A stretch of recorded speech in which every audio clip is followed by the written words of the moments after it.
En belle bouche fleurs, bon blaf poisson et puis un bon biguine. Pas même pas les tambours, bel air, sans compter un bon petit penché puis. À un pays comme ça, seul bagaille pour dire, c'est en paradis. Grand bambou penché, flûte en bas là, la lica clairée, la mer toujours blée, soleil café. Martinica, Je vais chanter pour toi.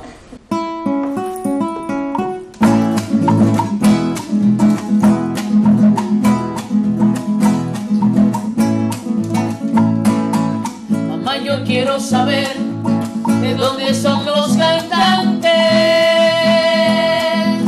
que los encuentro galantes y los quiero conocer, con sus trovas fascinantes que me las quiero aprender. ¿De dónde serán? Ay mamá, serán de La Habana, serán de Santiago, tierra soberana, son de la loma y cantan en llano, ya verás cómo no. Mamá, ellos son de la loma, mamá, ellos cantan en llano, mamá, ellos son de la loma, mamá, ellos cantan en llano. La la la la la la.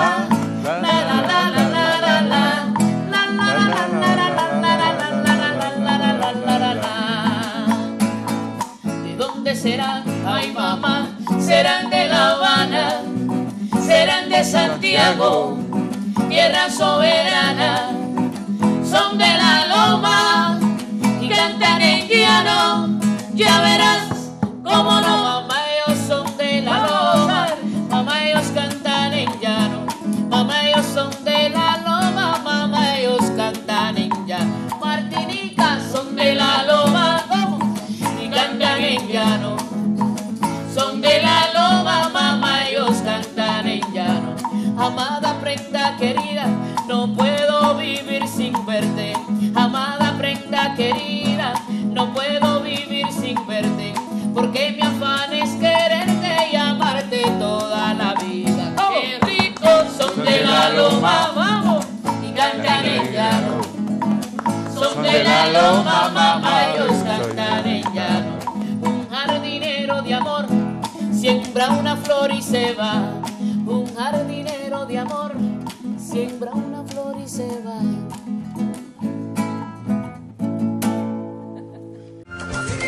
Grand bambou penché, flûte en bas là, la lica clairée. Mariella, Nora Mirsi, autant dire la Luna et la Diva Delson, nous vous remercions.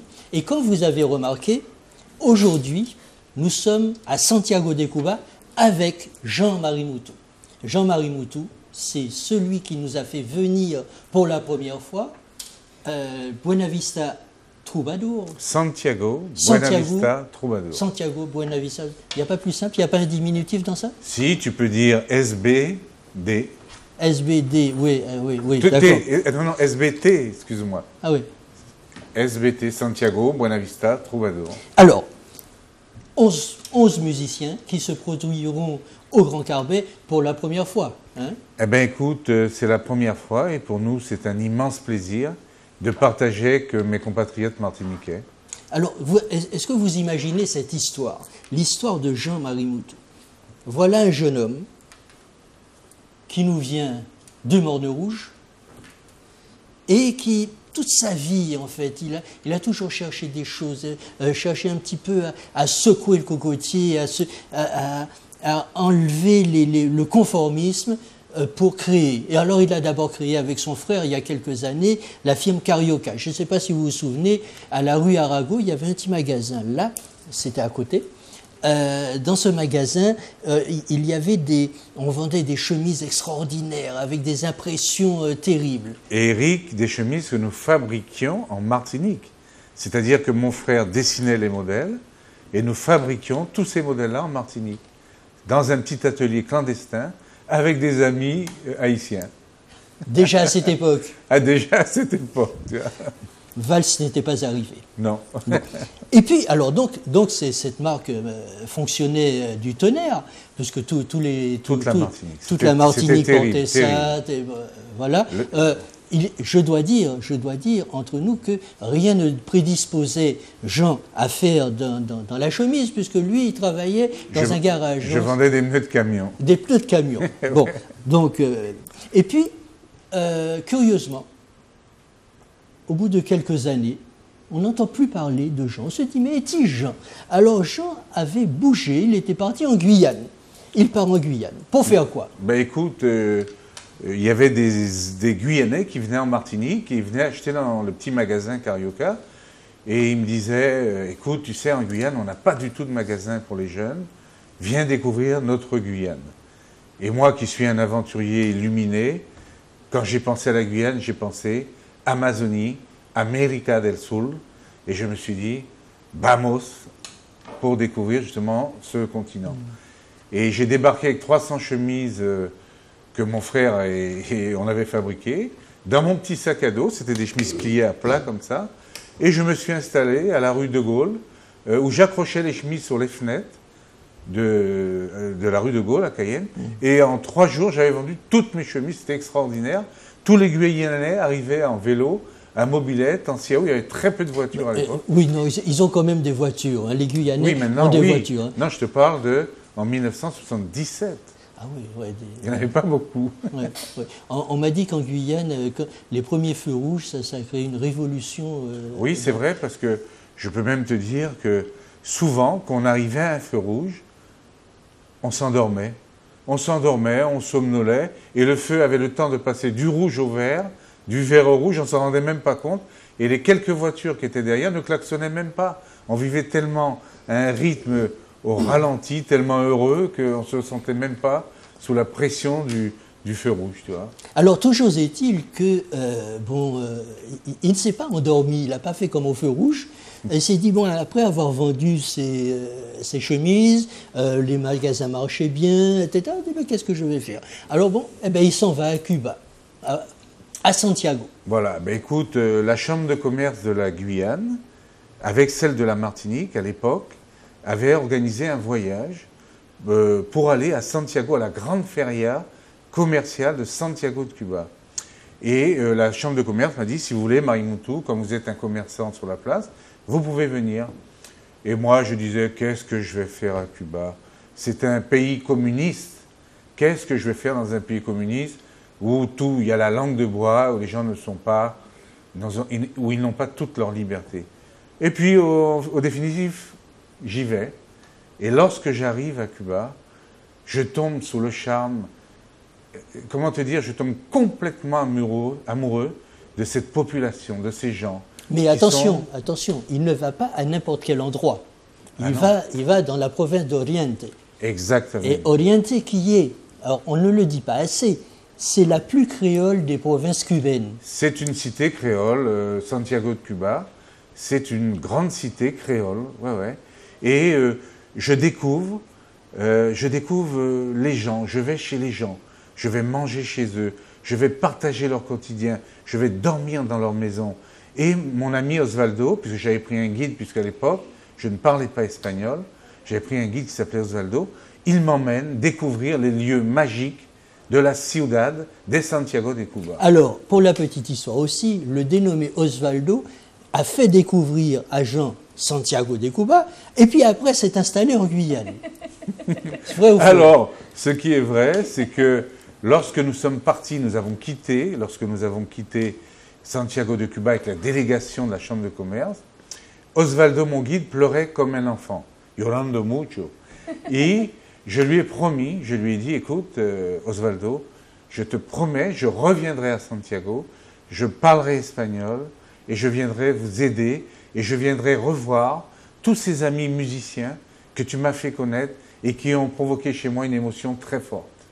Alors il faut, c'est vraiment toute une aventure. Tout à l'heure, tu disais que tu es un aventurier. Non, c'est une sorte d'explorateur. C'est-à-dire qu'on ne peut pas dire vraiment qu'on va décider d'explorer, de se lancer dans l'aventure. Il faut avoir des gènes d'explorateur quelque part. Et alors, nous avons retrouvé dans nos archives, nous avons retrouvé un film qui a été fait. Parce que Jean c'est Jdemoun. Hein, et parmi ces gens-là, il y a la maman de Jean-Marie Moutou, qui est vraiment, c'est de lui qu'il tient ce côté explorateur. Et nous avons redécouvert un petit film qui a été fait, qui a été tourné par lui, où il s'entretient avec sa maman et elle explique comment elle est arrivée par le Colombie en 1955 en France, ne connaissant rien du pays. Et ne parlant pas français. Et ne parlant pas français. Sacré moment. Ouais, c'était Colombie après. Colombie. Bon. Je suis partie toute seule. J'ai dit non, ma mère, je laisse les 3 enfants pour elle. Où elle? J'ai laissé la maison. Parce que tu ne pouvais pas t'en occuper en France. Non, parce que je ne sais pas où je vais. Tu ne sais pas où je vais. Je suis partie comme ça. Voilà. À l'aveuglette. l'aventure, à l'aveuglette. Et puis, je me dis, ben, laissez-moi aller, je vais chercher du travail. Je me rappelle de ça. Et je vais chercher Un logement. Un petit hôtel à louer pour, en attendant. J'ai l'hôtel, j'ai du travail. J'ai dit ma mère qui m'amène les enfants. Et je les chercher. Quand le bateau arrivait, trouver une chambre hôtel. Bon, et moi, je travaille. Et moi, il ne faut pas que je manque le travail. Parce que j'ai trouvé un travail électronique. C'est électronique que je travaille. Hein? À Paris. À Paris, hein? Je me rappelle. Alors, moi, je me parlais mon petit travail, moi. Et puis, moi, c'était mon là sous dos, moi. J'ai laissé ma mère là. Ma mère lavait ses pulls là. Et puis, ces manches-là, d'y fait priade. C'est vrai, oui. D'y fait priade dans ces manches-là. Ma mère, ça y fait. Et qu'il était 3 petits moments là dans l'eau. Je suis sorti au travail en courant. Il était 3 petits moments là dedans, et puis j'ai échappé. Elle a été chercher de l'aide. Non, pas de l'aide, il est parti. Mais non, arrête de dire des bêtises. Non, c'est pas de l'aide qui a été cherchée. Vous êtes... Mais si, tu vois pas que tu dis des bêtises. Non. Mais tu es pas bien, quoi. Dis que ça m'a échappé pour moi, pour pièce malais par arriver moi. Un sacré caractère que cette Sacré maman. Une sacrée maman. Elle vit toujours.